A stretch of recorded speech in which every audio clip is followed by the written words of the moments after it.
महाशिवरात्री दिनी आज राज्यातील लाखो भाविकांचं श्रद्धास्थान असलेल्या स्वयंभू मार्लेश्वर देवाचं हजारो भाविकांनी मनोभावे दर्शन घेतलं। देवरुख शहरापासून सुमारे 18 किलोमीटर अंतरावर स्वयंभू श्री देव मार्लेश्वर देवस्थान वसलंय। हे देवस्थान भगवान शंकराचं असल्यामुळे मार्लेश्वराचं दर्शन घेण्यासाठी भाविक गर्दी करत असतात।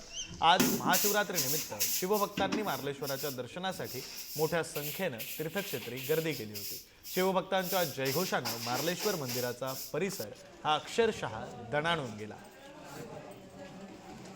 नक्कीच सह्याद्रीच्या कुशीमध्ये हे तीर्थक्षेत्र आहे आणि आपण या मार्लेश्वर तीर्थक्षेत्राजवळ आलेलो आहोत आणि या तीर्थक्षेत्राला पश्चिम महाराष्ट्र असेल, विदर्भ अशा वेगवेगळ्या भागातून हे भाविक इथे येत असतात। आज महाशिवरात्रीचा दिवस आहे।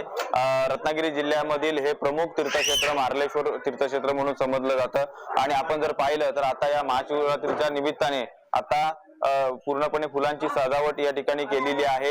एक छोटीशी नैसर्गिक गुफा आहे आणि तिथून हे भाविक इथून आतमध्ये जात असतात। आपण जर पाहिलं तर भाविकांची आता या ठिकाणी दर्शनासाठी रेलचेल वाढलेली आहे आणि आपण जर आतमध्ये जाऊन पाहिलं तर मार्लेश्वरच्या या दर्शनासाठी आज महाशिवरात्रीच्या निमित्ताने इथे संपूर्ण गुफेमध्ये कोणत्याही पद्धतीच्या इलेक्ट्रिसिटीचा वापर होत नाही, तर मंद समयीच्या प्रकाश झोतामध्ये हे पूर्णपणे आता इथे भक्तिमय वातावरण दिसून येत आहे। भाविक मोठ्या प्रमाणात इथे येऊन आपली मनोकामना पूर्ण करत आहेत। त्या नैसर्गिक गुफेतून भाविक हे दर्शनासाठी इथे मोठ्या प्रमाणात महाशिवरात्रीच्या दिवसाला मोठ्या प्रमाणात भेट देत असतात आणि आपली मनोकामना पूर्ण करत असतात। आणि या संदर्भात बोलण्यासाठी इथे काही ट्रस्टी आहेत, आपण त्यांच्याशी चर्चा करूया। काय एकंदरीत आज महाशिवरात्री दिवस आहे आणि कोकणात प्रामुख्याने रत्नागिरी जिल्ह्यातलं हे प्रमुख तीर्थक्षेत्र आहे, कशा पद्धतीने या दिवसभराची रेलचेल असणार आहे? या कार्यक्रमाला सकाळपासून सुरुवात होते।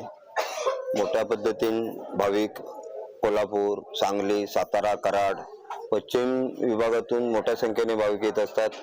या देवस्थानावर प्रचंड प्रमाणात श्रद्धा आहे लोकांची आणि शिवकालीन याचं हे आहे, अस्तित्व आहे, शिवकालीन इतिहास आहे या देवस्थानाला। भाविक हे मोठ्या संख्येने आता मार्लेश्वरच्या तीर्थक्षेत्राला महाशिवरात्रीच्या निमित्ताने भेट देत आहेत।